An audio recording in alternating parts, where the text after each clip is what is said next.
은혜로운 찬송 감사합니다. 가족에 대해서 연습하기는 좋았겠다, 그죠? 다른 분들은 연습하기가 어려운데, 그죠? 예, 고맙습니다. 며칠 전에 우리 교우 한 분을 만났어요.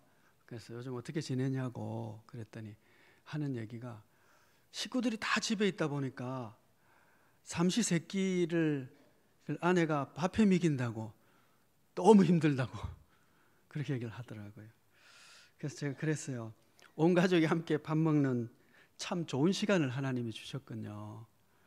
그 시간이 곧 지나가 버린다는 사실을 잊지 마시고 좋은 시간 가지시기 바랍니다.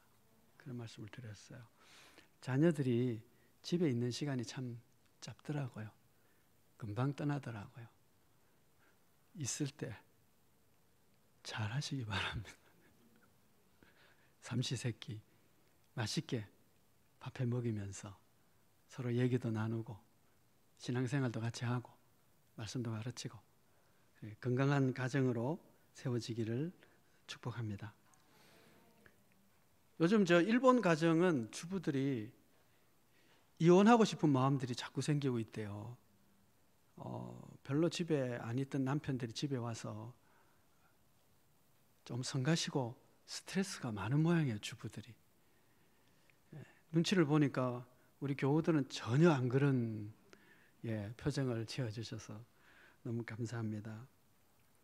하나님께서 우리 가정을 만드셨을 때는 함께 살라고, 그렇죠? 떨어져 사는 것이 아니라 함께 살면서 다투기도 하고 갈등도 있고 어려움도 있고 그런 가운데 서로 사랑하며 행복한 가정을 만드시라고 하나님이 가정을 만드신 줄 믿습니다. 그러니 코로나 사태로 말미암아 사실은 가장들이 일찍 집에 들어옴으로 말미암아 정상적인 가정의 모습이 생겨지기 시작한 겁니다. 더욱더 정상에서 더 건강하고 행복한 가정들이 되도록 힘써야 될 줄 믿습니다. 가정의 달을 맞이하면서 우리가 어떻게 자녀들을 교육하는 것이 좋을까 하는 말씀, 아주 기본적인 말씀입니다만은 오늘 함께 좀 나누려고 합니다. 거의 모든 부모님들은 다 자녀 교육에 대한 관심이 굉장히 큽니다. 그렇죠.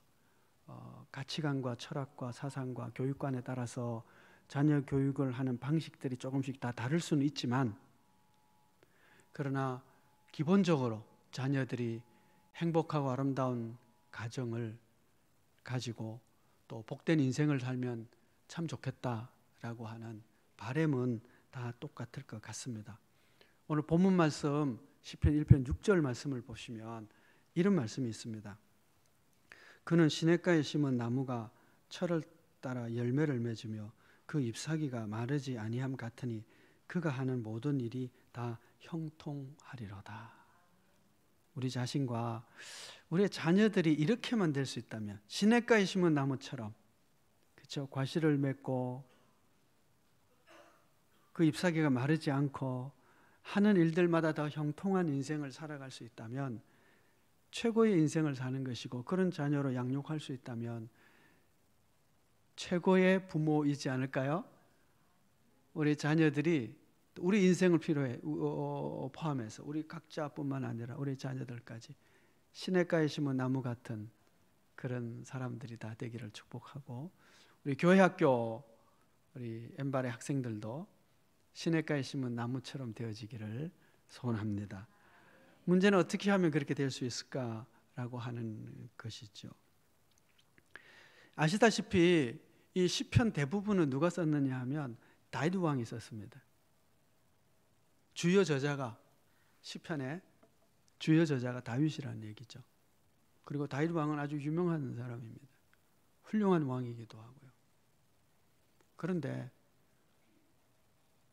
시편 1편은 다윗의 작품이 아닙니다. 참 이상하죠, 여러분. 대부분의 그 시를 쓴 주요 저자인 다윗 왕의 시가 제일 앞에 나오질 않고 문명의 시가 왜 제일 앞에 나왔을까라는 생각을 우리가 할 필요가 있죠. 여러분, 만약에 저와 여러분들이 다 글을 한 편씩 써서 뭐 수필을 쓰든 시를 쓰든 간증을 쓰든 그런 걸 써서 우리 다 같이 책을 한 권 만든다고 합시다. 그러면 제일 앞에 1장에 누구 글이 나와야 될까요? 가장 영향력 있고 가장 중요한 글을 잘 쓴 그분이 제일 앞에 나와야 되지 않을까요? 시편의 주요 저자가 다윗이라면 제일 앞에 시편의 1편은 시작은 다윗 왕의 시가 되어야 될 텐데, 이 시편을 편집한 분은, 정확하게 말씀드린다면 이 시편을 하나님의 말씀을 우리에게 주신 그 하나님은 1편을 다윗의 것이 아닌 한 무명의 시인의 시로 시작한 거예요. 도대체 이게 뭘까요? 왜 그랬을까요? 저는 여기서 아버지의 마음을 봅니다. 하나님이 우리 아버지고 우리가 자녀입니다. 그렇죠? 하나님 아버지께서 우리 신앙인들에게, 그 자녀인 신앙인들에게 이 시편을 통해서 제일 먼저 하시고 싶은 말씀이 있는데 뭐냐? 내가 복 있는 인생이 되면 참 좋겠다 라는 거죠. 여러분, 이것이 아버지의 마음 아닙니까? 모든 부모님들이 험악하게 살면서도 자녀를 막 양육하고 잘 양육하려 하는 이유 중에 하나는 뭐냐면, 너는 나처럼 살지 마라, 뭐 그런 것도 있잖아, 그렇죠? 아니면 나보다 더 멋있게 살아라, 그런 마음이 있잖아요. 다 복된 인생을 살기를 원하는 것이 아버지의 마음인데, 하나님 아버지께서 우리 신앙인들에게 너는 제발 복 있는 삶을 좀 살아라, 형통한 삶을 살아라 라고 말씀하고 계신 거죠. 저는 여기서 아버지의 마음을 보는 것입니다. 우리 부모님들도 우리 자녀에 대한 마음이 마찬가지인 것이죠. 복 있는 인생, 시냇가에 심은 나무 같은 인생을 자녀들이 살았으면 참 좋겠다라고 하는 거죠.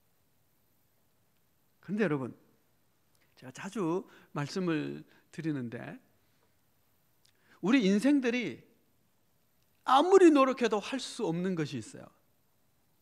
그것은 하나님이 주십니다. 구원, 생명, 용서, 하나님 나라의 시민권, 그것은 인간이 아무리 탁월하게 능력을 가지고 노력하고 애쓴다 할지라도 그것은 획득할 수 없는 겁니다. 인생이 아무리 노력해도 획득할 수 없는 것은 하나님이 주세요. 그냥 주세요. 그런데 그 외에 어떤 것들은 노력하고 애쓰고 힘쓰고 구하고 그래야 획득할 수 있는 것이 있습니다. 시편 1편에 나오는 복은 우리가 획득할 수 있는 것이지 하나님이 그냥 절로 주시는 복이 아니라는 거예요. 복은 복 받을 길을 가야 받을 수 있는 것이고, 형통한 삶이란 이러이러한 길을 가야 형통할 수 있다라고 말씀하신다는 것이죠. 부모가 자식의 인생을 대신 살아줄 수는 없잖아, 그렇죠? 가끔씩 그런 마음 들 때가 있지 않습니까? 자녀들이 어떤 좀 고통스러운 그런 힘든 어떤 과정을 이렇게 가는 것을 보면서 마음이 좀 짠하잖아, 그렇죠? 내가 대신해주면 참 좋겠다. 자녀들 군대 갈 때 혹시 그런 생각 안 하세요? 그렇죠? 여러분, 하나님께서 지금 말씀하시는데 하나님이 그냥 형통한 삶도 그냥 막 주셨으면 좋겠는데 그게 아니라는 거예요. 형통한 삶이란, 시냇가에 심은 나무 같은 삶이란, 열매가 있는 삶이란 가야 될 그 복의 길이 있다는 거예요. 교육은 그런 겁니다. 그 길을 가르치는 것이고 그 길을 갈 수 있도록 훈련시키는 것이고, 잘 격려해서 그 길을 훌륭하게 가면 복된 인생이 되죠. 그러면 하나님 아버지가 자녀인 우리들에게 형통한 삶, 하나님께서 인정하시는 삶, 시냇가에 심은 나무 같은 삶을 살기를 원하시는데 그러면 어떤 길을 가야 할까요? 하나님이 우리에게 몇 가지 말씀을 해주시는죠. 첫 번째는 뭐냐? 첫 번째는 죄에서 떠난 삶을 살아야 한다. 죄인의 길, 악인의 꾀, 오만한 자의 자리, 이런 죄에서 떠나는 것, 그것이 형통한 삶의 첫 번째 길입니다. 그 TV 프로그램 가운데 정글의 법칙인가 뭐 그런 거 있잖아, 그죠? 거기에 김병만 씨인가요? 그 가끔씩 볼 때마다 놀라운 것이 어떻게 물속에서 그 물고기처럼 그렇게 돌아다녀요? 그것도 뭐 상당히 오랫동안 물속에 있더라고요. 어떻게 그렇게 할 수 있죠? 누구나 할 수 있습니까? 누구나 할 수는 있겠지만 누구나 다 할 수 있는 건 아니죠. 어떤 사람이 해요? 훈련받은 사람이, 연습한 사람이.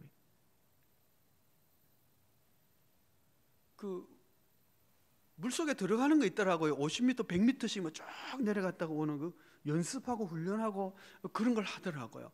연습하고 훈련하고 자기를 단련해야만 물속에서 가능한 거죠. 보통 사람 잘 안 되죠. 여러분, 우리는 죄가 본성이에요. 그래서 가르쳐 주질 않아도 죄를 지을 줄 알아요. 그런데 죄의 길을 떠나려면 어떻게 해야 돼요? 그걸 결심하고 결단하고 연습하고 훈련하고 죄 안 짓는 삶을 살기 위해서 힘써야 된다는 거예요. 그것이 복 있는 삶을 살기 위한 첫 번째 단계입니다. 내 마음대로 살고 내 욕심대로 살고 내 본능대로 살면서 복을 받겠다? 절대 안 됩니다. 하나님은 그렇게 말씀하지 않습니다. 돈을 잔뜩 싸들고 가서 복채 사면은 복이 된다? 절대 하나님은 그렇게 말씀하지 않습니다. 형통한 삶의 길이란 너의 본성과 다른 죄를 떠난 길을 가야 되기 때문에 그 길을 결단하고 결심하고 작심하고 연습하고 의의 길을 걷기를 훈련받아야 되는 거죠.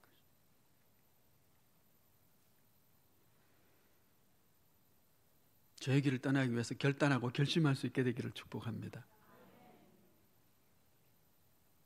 몇 개월 전에 말씀을 하나 읽다가 마음에 확 들어온 말씀이 하나 있어요.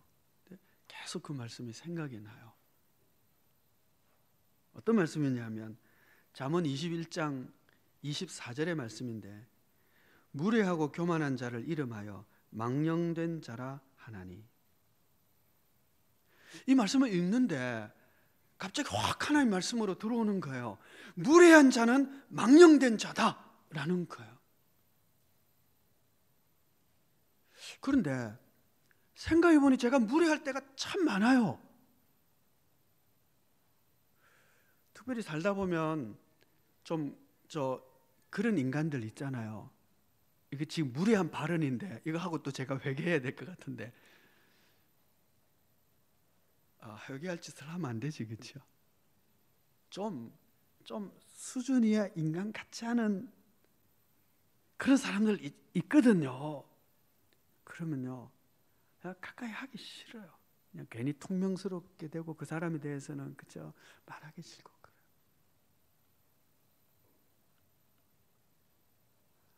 그런데 뭐라고요? 무례하면 뭐라고요? 망령된 자라고 말씀하시더라고요. 아이고야, 내가 정말 망령된 인간이었구나.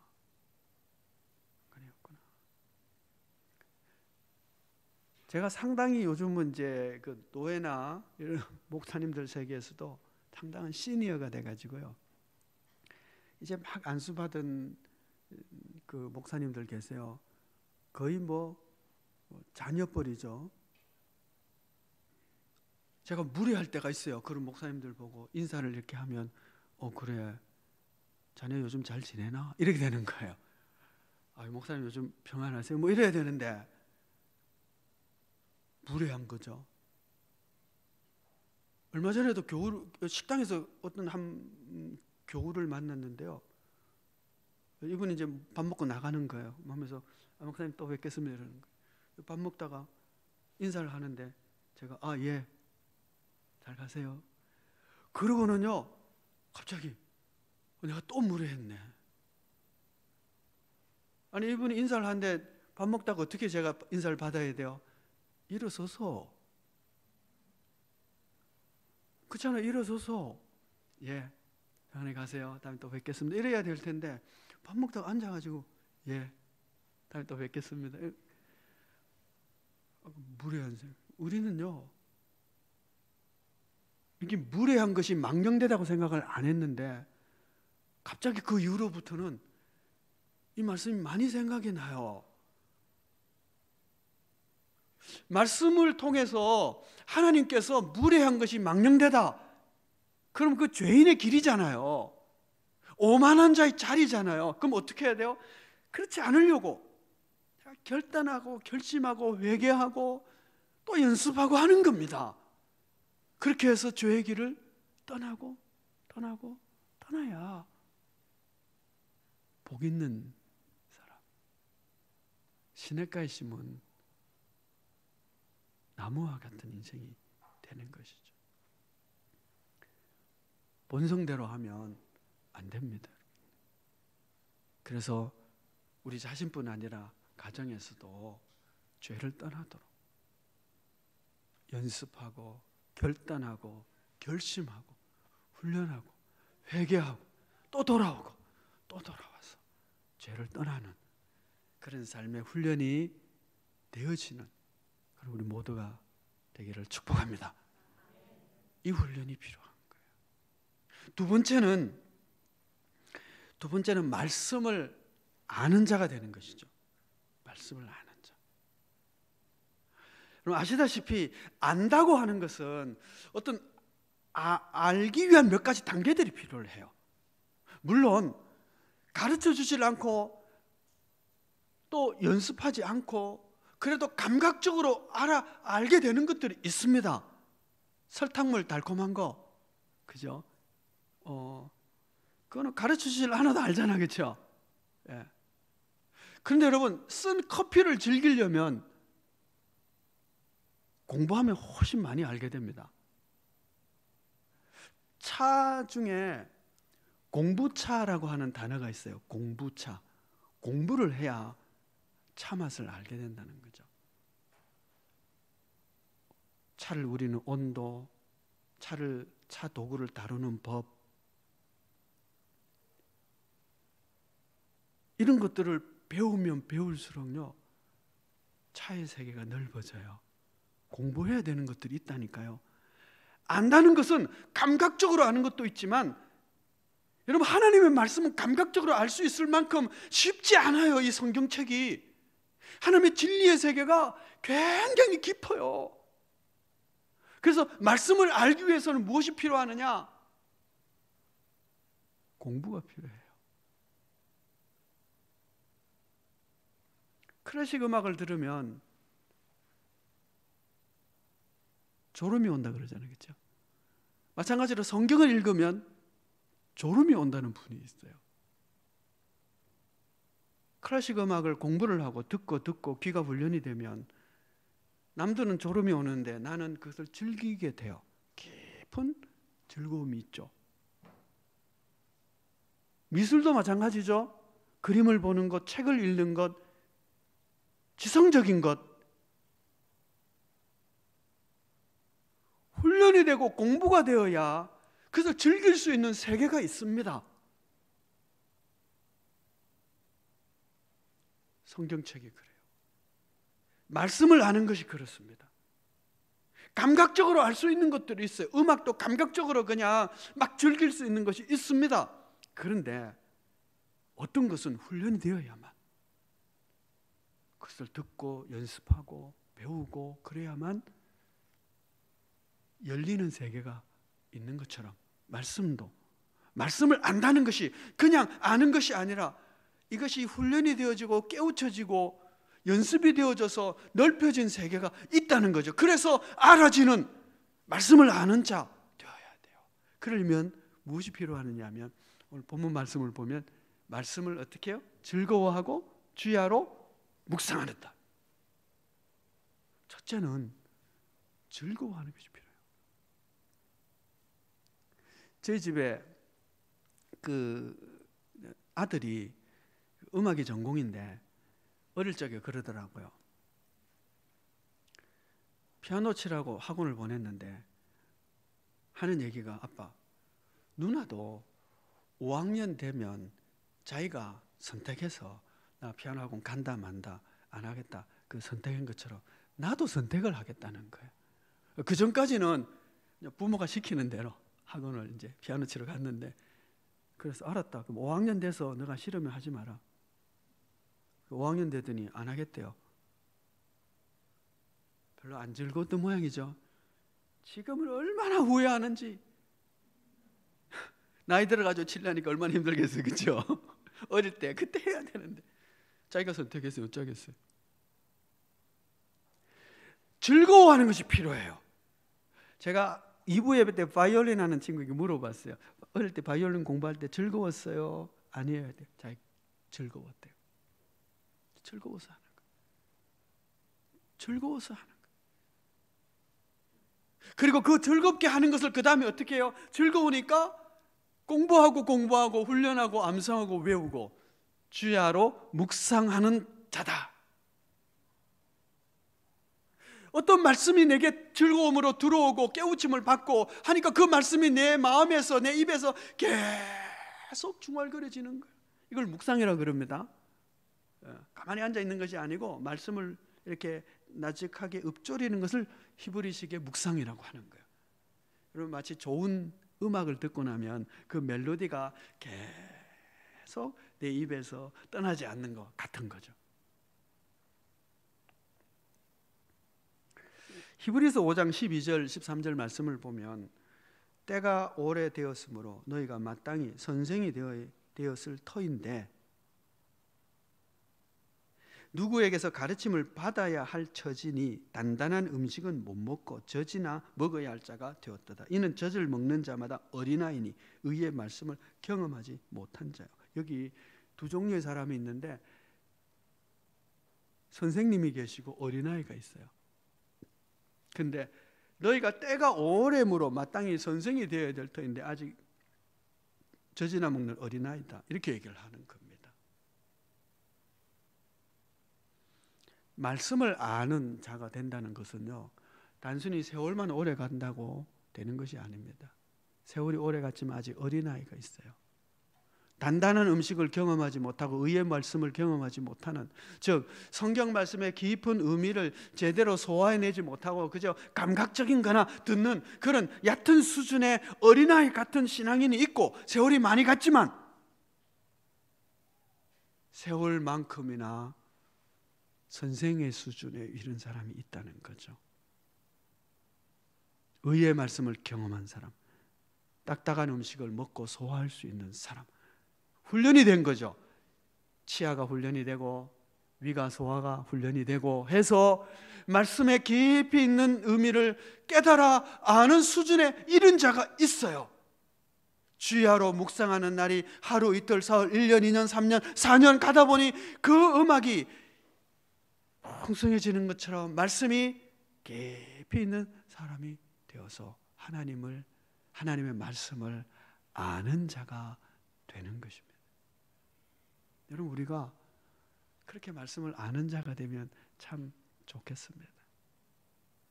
늘 듣는 아주 기본적인 말씀, 핵심적인 말씀이죠. 예수 믿고 구원받아야 된다. 너무 잘하는 말씀이죠.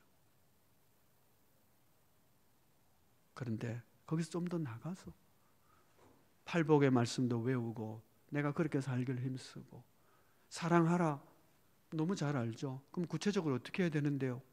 고린도전서 13장 잘 외우셔가지고 오래 참고 온유하고 친절하고 악한 것을 기억하지 않고, 악한 거 기억하지 않는다는 것은 원수가 앞으로 돌아다니지 않는다는 얘기입니다.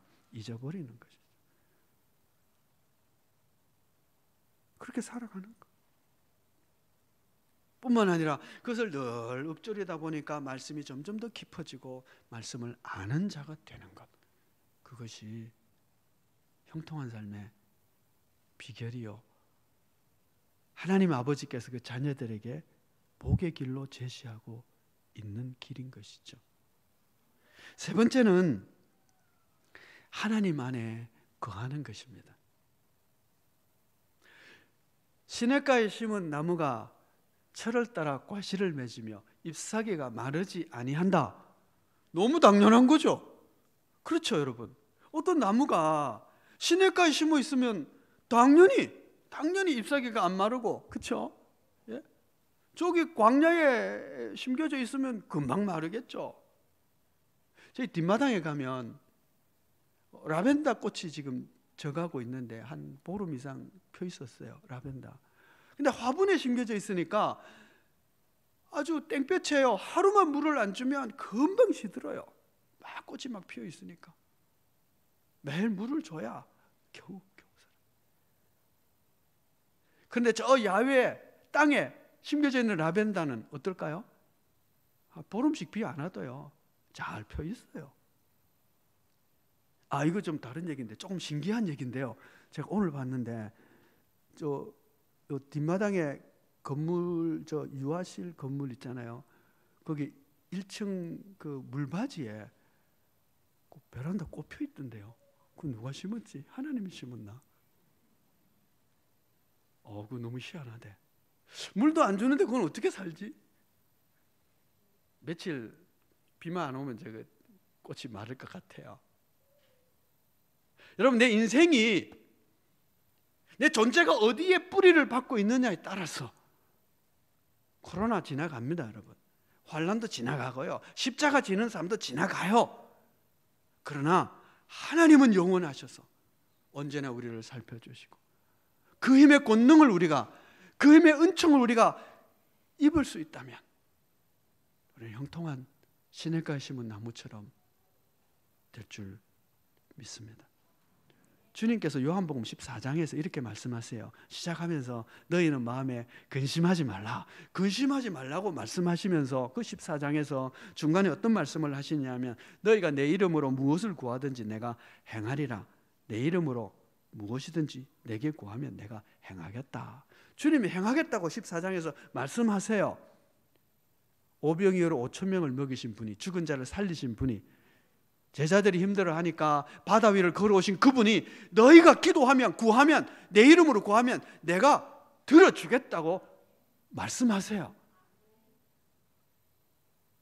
그러면서 15장으로 넘어가면 그 기도 응답의 비결을 이렇게 말씀하세요.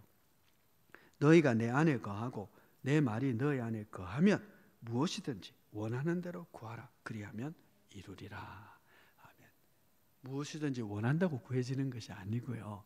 그 앞에 조건이 하나 있는 거예요. 너가 내 안에 있고 내가, 내 말이 너희 안에 있으면 너희가 무엇이든지 구하면 내가 들어주겠다.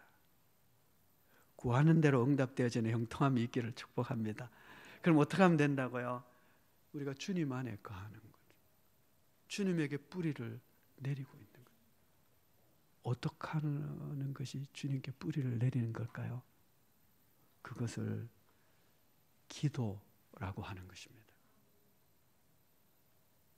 기도는 내가 하나님께 이것저것 구하는 것이 아니고요. 물론 그 포함하지만 구하는 것을 간구라고 합니다.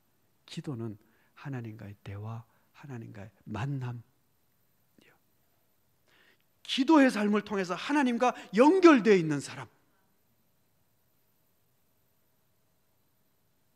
기도를 통해서 하나님 안에 머물러 있는 사람. 쉬지 말고 기도한다는 것이 쉬지 말고 막 뭔가를 구하라는 얘기가 아니에요. 하나님과 잇대어 살아가는 사람이죠. 하나님과 연결되어 있는 것, 그걸 기도라고 한다니까요. 하나님 안에 쭉 뿌리를 내리고 있는 그 영적인 삶, 기도. 연결된 것, 함께하는 것, 그 하나님의 임재 안에 머물러 있는 것, 그거 기도. 그 기도의 삶이 우리로 하여금 형통한 삶을, 열매가 넘치는 삶을, 복 있는 삶을 살도록 해주는 것입니다.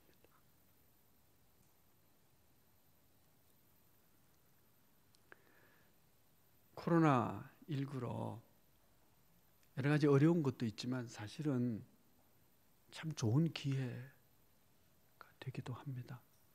가족이 함께 모이는 시간이 많아지는, 멍 때리고 앉아서 뉴스만 보지 마시고 그 뉴스 안 봐도요, 대한민국 돌아갑니다. 내가 몰라도 잘 돌아가더라고요.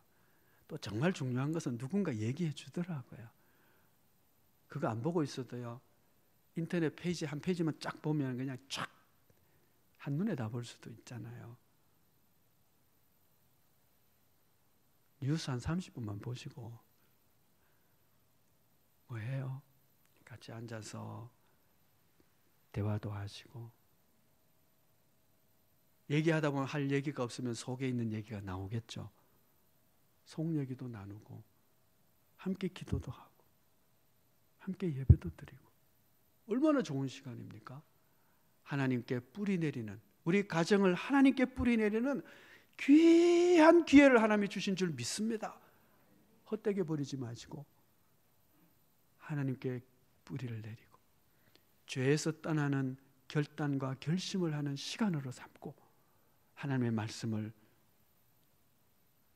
묵상하고 또 묵상하고 연구하고 공부하는, 하나님의 말씀을 아는 시간으로 삼아서 이번 기회에 우리 삶이, 우리의 인생이 더 복된 삶으로 변화되어지고 형통한 시냇가에 심은 나무 같은 그런 신앙인들이 되어지기를 축복합니다.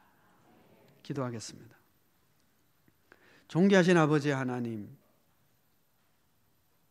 아버지의 마음이 그 자녀가 시냇가에 심은 나무처럼 형통한 자가 되는 것이로, 하나님 아버지께서 우리에게 이 말씀을 주셨는데 우리도 아비된 자로 우리의 자녀들에게 이 말씀을 잘 전수하고 가르치고 함께 지킴으로 부모와 자식이 다 시냇가에 심은 나무처럼 복 있는 자가 되어지는 우리 모든 가정들이 되게 하여 주옵소서. 예수 그리스도의 이름으로 기도하옵나이다. 아멘.